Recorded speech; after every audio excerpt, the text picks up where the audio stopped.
அதிகாலையில் 5 மணிலேருந்து 7 மணி நிறைய பேருக்கு பெண்டாகி இருக்கும். ரொம்ப சில பேருக்கு தான் அது ஏர்லி மார்னிங். அந்த மாதிரி மிட் நைட்லேருந்து ஏர்லி மார்னிங்காக மாறின ஒரு பையனோட கதை தான் என்னோட கதை. வாங்க பார்க்கலாம்.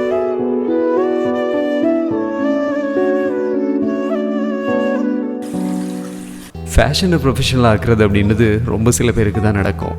எனக்கு மனசுக்கு பிடிச்ச வேலையை செய்கிற வரம் எனக்கு கிடைச்சிருக்கு. எல்லாரையும் சந்தோஷப்படுத்துகிற நம்பிக்கை கொடுக்குற மார்னிங் கம்பெனியை நான் மாற போகிறோம் அப்படின்ற நிறைய கனவோடு தான் நிறைய வானொலியில் வாய்ப்புகளுக்காக காலடி வச்சேன்.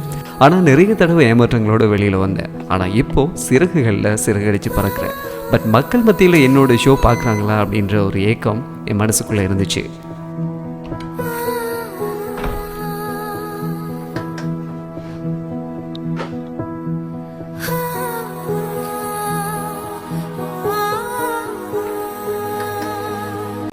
ஹாய் ஹலோ, எல்லாருக்கும் இனிய காலை வணக்கம். சிறகுகள் எஃப்எம், நான் உங்களுடைய ஆர்ஜிருந்தேன். எல்லாருமே 8 மணி ஷோக்காக வெயிட் பண்ணிடுவீங்க அப்படின்னு சொல்லி எனக்கு தெரியும். 8 மணி மார்னிங் வைப் அப்படின்னாலே நிறைய உறவுகள் இப்போ ஆன்லைனில் வந்துட்டீங்க. நான் என்னெல்லாம் பண்ணணும்னு ஆசைப்பட்டு வந்தனோ அதெல்லாம் பண்ணிட்டு தான் இருக்கிறேன். பட் ஆக்சுவலாக என்ன தான் பண்ணிட்டு இருக்கேன் அப்படின்றது என்னால் தெரிஞ்சுக்க முடியல.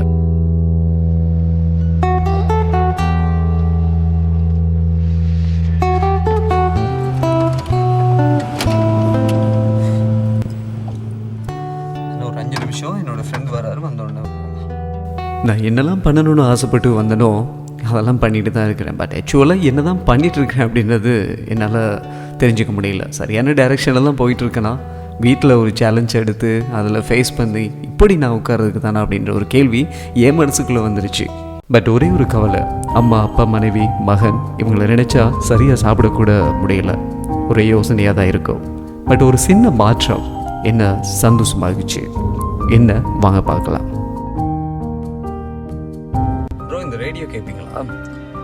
ஆமாம் ப்ரோ, இந்த நாளைக்கு கேட்பேன். இதில் இந்த ஆர்ஜே பேசுகிறது இந்த நாளைக்கு எனக்கு ஒரு எனர்ஜெட்டிக்காக இருக்கும். அதனால் நான் இந்த நாளைக்கு இந்த ஷோ கேட்பேன். அப்படியா? Okay okay okay. Oh bro, காலையில் 8 மணிக்கு போகும் மார்னிங் வைப். நான் இந்த நாளைக்கு கேட்பேன். Yes, this is the beginning of my new journey. நம்ம எல்லாரோட வாழ்க்கையிலுமே இந்த மாதிரி ஒரு மோமெண்ட் வரும். நம்ம இந்த வாழ்க்கையை ரேஸாக பிடிச்சி ஓட ஆரம்பித்தோன்னா நடுவில் டயர்டாகி ஈஸியாக கிவ் அப் பண்ணிவிடுவோம். பட் அப்படியெல்லாம் டயர்டாகும்போது எதுக்காக இப்போது இங்கே ஓட ஆரம்பித்தோம் அப்படின்னு சொல்லி கொஞ்சம் யோசிச்சு பாருங்கள். கண்டிப்பாக டபுள் மடங்கு எனர்ஜெட்டிக்காக திரும்பவும் அழகான மாற்றம் உண்டாகும். லைஃப்பை சக்ஸஸாக கொண்டு போக முடியும்.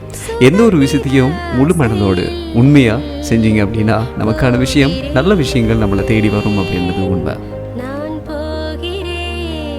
பட் யாருமே தவறாக நினச்சிடாதீங்க. இது ஒரு அறிமுகத்துக்காக நாங்களாக க்ரியேட் பண்ணி செஞ்ச ஒரு வீடியோ.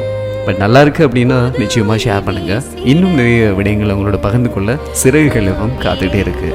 நன்றி நேயர்களே.